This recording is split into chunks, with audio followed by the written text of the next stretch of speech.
Today, we're jumping into Spanish past tense irregular verbs, part 2. And this is a very useful set because these are the kinds of verbs people use all the time in real life. Things like had to, wanted, came, knew, put, and could. Very normal, very human, very handy. And here's the good news. Even though these verbs are irregular, many of them follow one super helpful pattern in the preterite, the simple past for completed actions. Think of it as the tense for something that happened, finished, done, boom, over. The big idea today is this. A group of irregular verbs changes its stem and then uses special endings. The endings are a, iste, o, imos, ieron. Listen again. A, iste, o, imos, ieron. So instead of the usual pattern, you get forms like tuve, tuviste, tuvo, tuvimos, tuvieron, and that pattern will help you again and again. Let's start with tenor, which usually means to have. In the preterite, it becomes tuve, tuviste, tuvo, tuvimos, tuvieron. The stem changes to tuva, a great memory trick. Imagine tenor put on a little jacket called tuva. Not elegant, but memorable. Now, in the past, tenor often means had, but very often in Spanish, you'll hear tener que, which means to have to. So tuve que means I had to. How do you say I had to leave early in Spanish? Tuve que salir temprano. Tuve que salir temprano. Nice.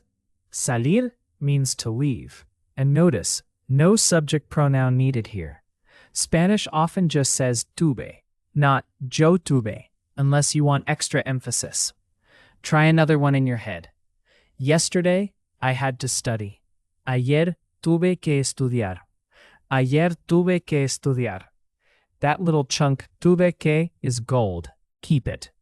Now let's connect tener with another verb that copies its pattern, estar.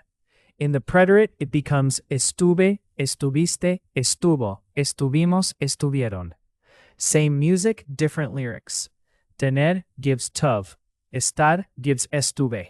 If you know one, the other feels less scary. For example, estuve en casa means I was at home, not for description in the middle of a story, but for a completed situation. I was there, period. How do you say we were at home in Spanish? Estuvimos en casa. Estuvimos en casa. Good. Quick side note. En casa is at home, literally in home. Spanish loves that expression. Next up, poder. To be able to, can. In the preterite, it becomes pude, pudiste, pudo, pudimos, pudieron. Stem, pud. Very important meaning tip here. In the preterite, pude often means I managed to, or I succeeded in. It's not just was able in a general sense. It often has a feeling of actually managed to do it. So, no pude abrir la puerta means I couldn't open the door, often meaning I tried and failed. Drama, tiny movie scene. How do you say I couldn't find it in Spanish? No pude encontrarlo. No pude encontrarlo. Excellent. Encontrarlo means find it. That little lo at the end means it. Spanish loves attaching object words to infinitives like encontrar. Very compact, very efficient. Now let's look at poner, to put. Preterite, puse, pusiste, puso, pusimos, pusieron. Stem, plus. How do you say I put the keys on the table in Spanish? Puse las llaves en la mesa. Puse las llaves en la mesa. Perfect. A little vocabulary bonus. Las llaves means the keys. Also, en la mesa is on the table here in natural Spanish usage. English says on. Spanish often says en. Don't fight it. Let Spanish be Spanish. And now venir, to come. Preterite. Vine, viniste, vino, vinimos, vinieron. Stem, vin. Very common. How do you say they came late in Spanish?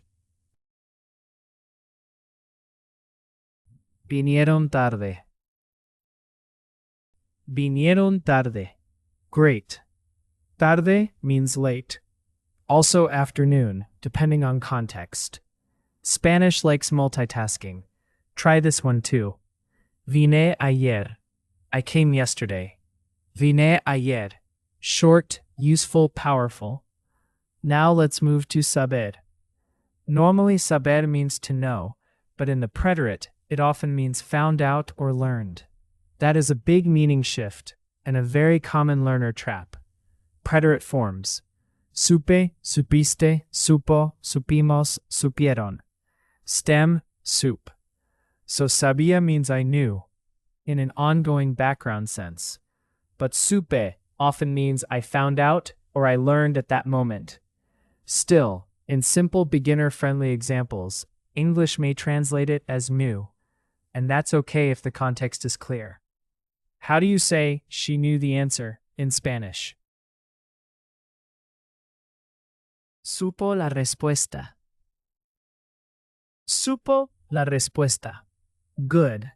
And here's the deeper feel. Supo la respuesta can sound like she came to know it, or she found it out. If you wanted just background knowledge, you'd often use sabía. For now, just remember, saber in the preterite is special. It often marks a moment of realization. Another very useful cousin is querer, to want. In the preterite, it becomes quise, quisiste, quiso, quisimos, quisieron. Stem, quis. And just like poder and saber, the meaning changes a bit in the preterite. Quise can mean I tried to or I wanted to at that moment. It can feel more bounded, more specific. How do you say we wanted coffee in Spanish? Quisimos café. Quisimos café. Nice. Quisimos café is simple and practical. In everyday speech, you may also hear queríamos café when it means we wanted coffee in a more ongoing or descriptive way. Today, we're staying focused on the completed action version. Now let's gather these as a family. Listen for the stems. Tener, tuve. Estar, estuve. Poder, pude. Poner, pus. Venir, vin. Saber, sup. Querer, quis. And then the endings. Iste, o, imos, yeron. That means if you know the stem, you can build a lot. For example, tuve que estudiar. I had to study. Pude entrar. I managed to enter. Puse el libro aquí. I put the book here. Vino ayer. He or she came yesterday. Supimos la noticia. We found out the news. Quisieron salir. They wanted to leave. How do you say he was here in Spanish? Estuvo aquí. Estuvo aquí. Good. Aquí means here. If you point dramatically while saying it, that's optional, but enjoyable. How do you say I managed to do it in Spanish? Pude hacerlo. Pude hacerlo. Excellent. Hacerlo means do it. Again, that little lo attaches to the infinitive. How do you say they wanted to come in Spanish? Quisieron venir. Quisieron venir. Very nice. Notice how two irregular friends can work together. Quisieron plus venir. Let's talk about common mistakes so you can avoid them early. First mistake, using the wrong meaning with saber. If you say supe, don't automatically think it always equals I knew in a general way. Very often it means I found out. So supe la verdad is I found out the truth. Second mistake, forgetting that poder in the preterite often means managed to. Pude abrir la ventana usually suggests I succeeded in opening it. Third mistake, mixing up vina and vi. Vina means I came. Vi means I saw. One tiny extra syllable, one very different day. Fourth mistake, forgetting the irregular stem and trying to make something like teni or poni in the preterite. Nope. Your safe forms are tuve and puse. Here's a memory trick. Imagine a little irregular squad marching with the same boots. Different shirts, same boots. The shirts are the stems. Tuv, estuv, pud, pus, vin, sup, kis. The boots are the endings. E, iste, o, imos, ieron. Let's do a fast rhythm round together. Just listen and repeat in your mind, or out loud if nobody is judging you. And if they are judging you, they're just jealous of your Spanish. Tuve, tuviste, tuvo, tuvimos, tuvieron. Pude, pudiste, pudo, pudimos, pudieron. Puse, pusiste, puso, pusimos, pusieron. Vine, viniste, vino, vinimos, vinieron. Supe, supiste, supo, supimos, supieron. Quise, quisiste, quiso, quisimos, quisieron. Now one more set of practical sentences. How do you say, I had to work, in Spanish? Tuve que trabajar. Tuve que trabajar. How do you say, she came yesterday, in Spanish?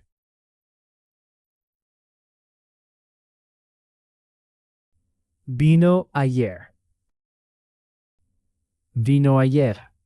How do you say, we found out the news, in Spanish? Supimos la noticia. Supimos la noticia. Beautiful. So let's recap the main idea. Today's irregular preterite verbs don't follow the usual pattern, but many of them share one very helpful set of endings.